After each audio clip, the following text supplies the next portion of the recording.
Pression et force pressante. Un fluide est un gaz ou un liquide. Décrivons un fluide au repos d'un point de vue macroscopique et microscopique.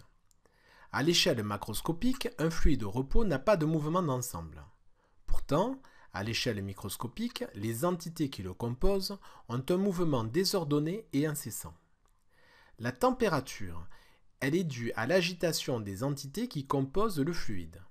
Plus la température augmente et plus l'agitation est importante. La pression, exercée sur une paroi du flacon, est due au choc des entités sur cette surface. S'il y a peu d'entités dans un volume donné, la pression est faible. Mais si dans ce même volume de fluide, on augmente le nombre d'entités, les chocs sont plus importants et donc la pression plus forte. C'est exactement ce qui se produit lorsqu'on gonfle un pneu de vélo. La masse volumique d'un fluide, noté ρ, est égale à la masse m du fluide sur le volume V occupé par le fluide. Elle s'exprime en kg par mètre cube. La masse volumique d'un liquide est plus élevée que celle d'un gaz, car les entités sont plus proches dans le liquide. Les chocs des entités sur une paroi de surface S est modélisé par une force notée vecteur F et appelée force pressante, dont les caractéristiques sont la direction perpendiculaire à la surface S, le sens du fluide vers la paroi et la valeur calculée à partir de la relation F est égal à P fois S, la force étant exprimée en newton, la pression en pascal et la surface en mètres carrés.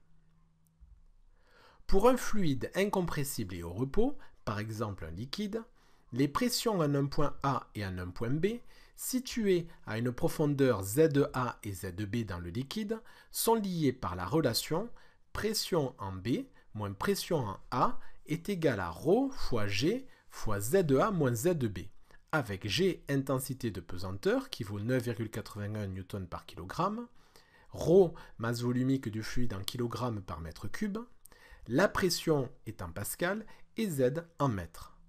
Cette relation appelée loi fondamentale de la statique des fluides n'est pas à connaître mais à savoir utiliser. Il est important de noter que l'axe des coordonnées verticales Z est orienté vers le haut. Elle permet notamment de comprendre que la pression augmente quand on descend en profondeur. À retenir, un fluide est un gaz ou un liquide. La température est liée à l'agitation des entités du fluide. La pression est liée au choc de ces entités. Et la masse volumique d'un liquide est plus importante que celle d'un gaz.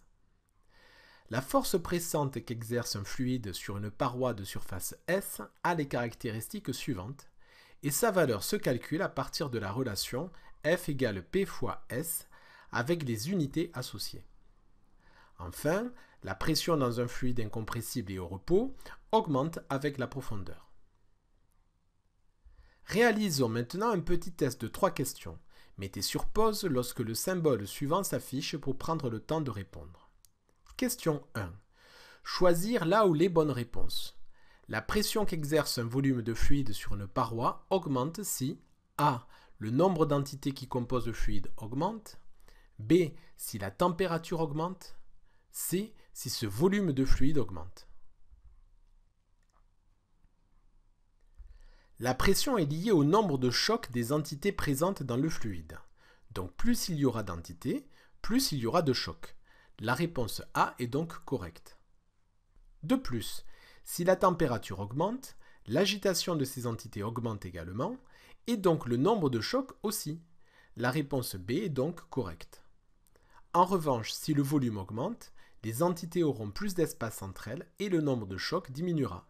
La réponse C n'est donc pas correcte. Question 2. Choisir la bonne réponse.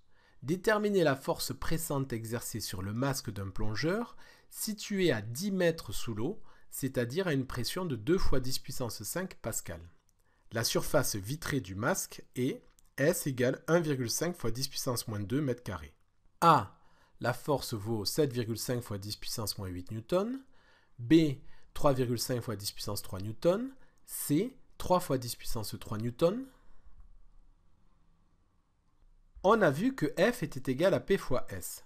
Donc, en remplaçant par les valeurs, on trouve que F est égal à 3 fois 10 puissance 3 newtons. La réponse C est donc correcte.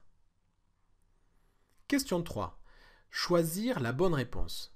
Les pressions du fluide au point A, B et C, ici représentées, sont liées par la relation A, pression en C inférieure à celle en B, elle-même inférieure à celle en A, B, pression en A inférieure à la pression en B qui est égale à la pression en C, ou C, la pression en B est égale à la pression en C, et toutes les deux sont inférieures à la pression en A. On a vu que la pression augmente avec la profondeur, donc la réponse B est correcte.